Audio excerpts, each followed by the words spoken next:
I'm Sarah. The scratching sound of the locksmith's pick at my front door was like a cruel symphony on this Christmas Eve. It was 9 p.m. And I sat in the cold, dark house, letting them think they were about to succeed. I knew exactly who was on my porch. The familiar headlights and my brother Ethan's overconfident laugh gave them away. My parents, Mr. and Mrs. Thompson, were there, too. And what they carried in their hands that night was far more menacing than the locksmith's tools. This was the culmination of a lifetime of being the outsider in my own family. For as long as I can remember, I was the empty chair at the family table. I grew up in a middle-class family in a small suburban town. My father, Mr. Thompson, was a quiet, passive man who always deferred to my mother's decisions. My mother, Mrs. Thompson, was a controlling and cold woman, obsessed with maintaining a certain image of the family. Ethan, my younger brother by 3 years, was her golden child. The first Christmas I vividly remember counting chairs was when I was 7. We had a large dining room with an oak table that my mother would decorate elaborately every December. She'd set it with fine china, linen napkins, and a beautiful centerpiece of holly and candles. I counted the chairs that year because I was a smart kid, always observant. There was a chair for my father, one for my mother, one for Ethan, and 2 for my grandparents. And then there was no more room. I stood in the doorway in my new Christmas dress, waiting for someone to notice. My mother noticed me noticing. She walked over, her face expressionless. "We can't fit everyone, dear," she said, her voice cold. "You can eat in the kitchen." I was sent to the kitchen with a plate, listening to the laughter and chatter from the dining room.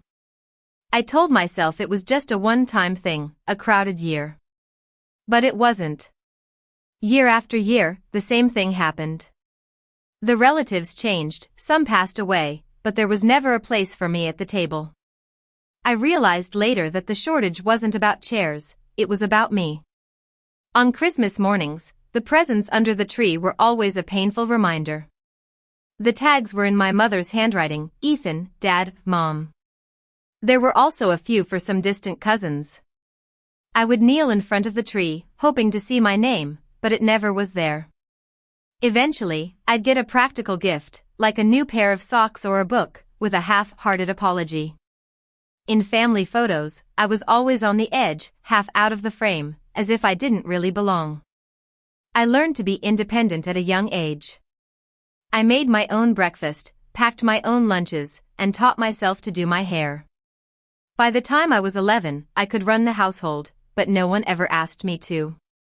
I thought that if I was just good enough, helpful enough, they would finally accept me. So I worked hard at school, got good grades, and helped around the house. But it was all in vain. There was a small photo album on my mother's dresser that she never let me touch. One day, when I was 9, I peeked at it. It was a picture of a baby blanket, and I could see my mother holding it. I asked her about it, and she snatched the album away, saying, "That's not for you." Every December, she would become even more distant, lost in her own thoughts. I didn't understand it then, but I felt that it was somehow related to my exclusion. When I turned 17, I decided to leave. I had been saving money from babysitting and doing odd jobs.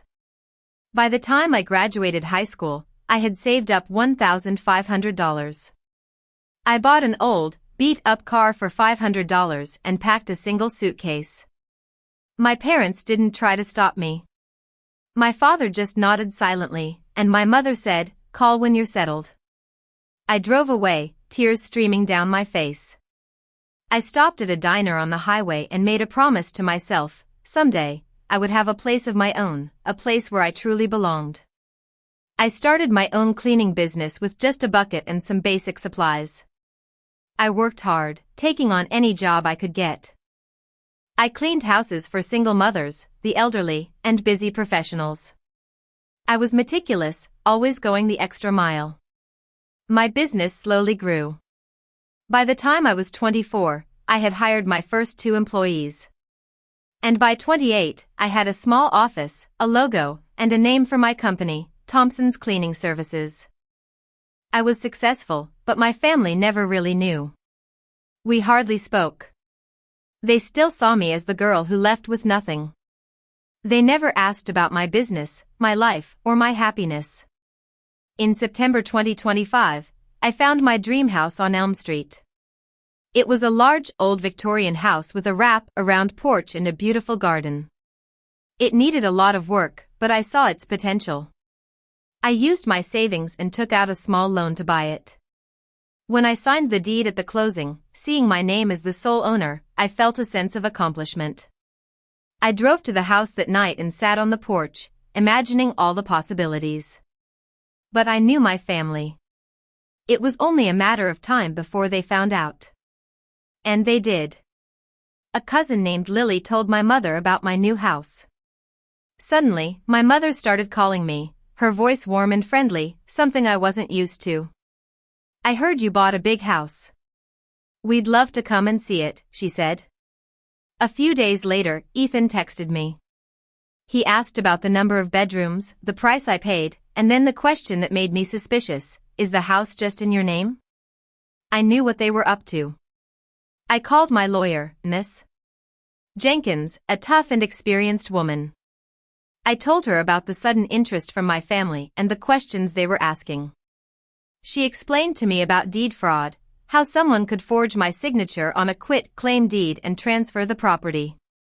She also told me about a free property fraud alert service offered by the county recorder. I signed up immediately. I printed the confirmation email and a copy of my deed and put them in a folder. In late October, Lily called me again. "Ethan is in big trouble," she said. "He guaranteed a business loan of $120,000 for a failed venture, and now the lender is after him. Your parents have bailed him out so many times, but they have nothing left." I put two and two together. They were eyeing my house as a way out of their financial mess. In November, my mother called with an invitation to Christmas Eve dinner. "There's a place for you at the table, Sarah," she said, her voice sounding sincere, but I knew it was a lie. Ethan started texting me more often, asking about where I kept my important documents. I screenshotted all his texts and started a file of evidence. Then Ethan's wife, Olivia, got involved. She called me one evening, chatting casually at first and then steering the conversation to the topic of deed transfers. "When you bought your house, did you have to get the signature notarized? Does the county check?" she asked. I knew she was trying to gather information for their scheme. I played dumb, saying I wasn't sure and that my lawyer handled everything. My mother called again in early December. "While talking about Christmas," she said, "that house of yours is so big. It should be for the whole family." And then she added the same line that had haunted me for years: "We can only set so many places." I finally realized that they weren't just planning to visit, they were planning to take over my house. I decided to let them think they were winning, but I started preparing. I worked with Immerse, Jenkins, and a detective named Mr. Harris. We came up with a plan. I declined my mother's invitation to Christmas Eve dinner, saying I wanted to stay home and rest. On Christmas Eve, I parked my car a few blocks away and walked back to the house in the dark. The house was unlit, but inside, Mr. Harris and two other officers were waiting. A reporter named Amy, who had been covering deed fraud cases, was also there with her camera. I sat in an armchair in the dark, waiting. I heard the car pull up, the doors open, and the voices on the porch. Ethan was talking loudly, trying to sound confident. "I told you she's not here. This place is ours now," he said. The locksmith started working on the lock, and the scratching sound filled the air. I sat still, my heart pounding. Finally, the lock clicked open, and they walked in. Ethan was the first one in, waving the forged deed in the air. "Look at this place. It's all ours now," he shouted. I reached over and turned on the light. The room filled with light, and they froze, their faces shocked. Mr. Harris stepped out, showing his badge. "Ethan Thompson, you're under arrest for forgery and filing a fraudulent instrument," he said. Ethan exploded, shouting that it was all legal and that I had set them up. Olivia went pale, and my mother started crying, saying, "Sarah, please, we're family. We can fix this." I looked at her and said quietly, "There were always enough places at the table, Mom. You just never set one for me." So tonight, I set the table for justice. My father sat down on the stairs, his head in his hands. "I always knew it was wrong," he said. "What we did to you. I'm sorry." After that, Ethan and Olivia were charged with felony forgery. The case didn't go to trial because the evidence was overwhelming. The deed was voided, and my house was mine again. Amy's story about my experience was published in the local paper, and it made many people aware of the danger of deed fraud. My mother and I still don't speak, but my father sends me letters.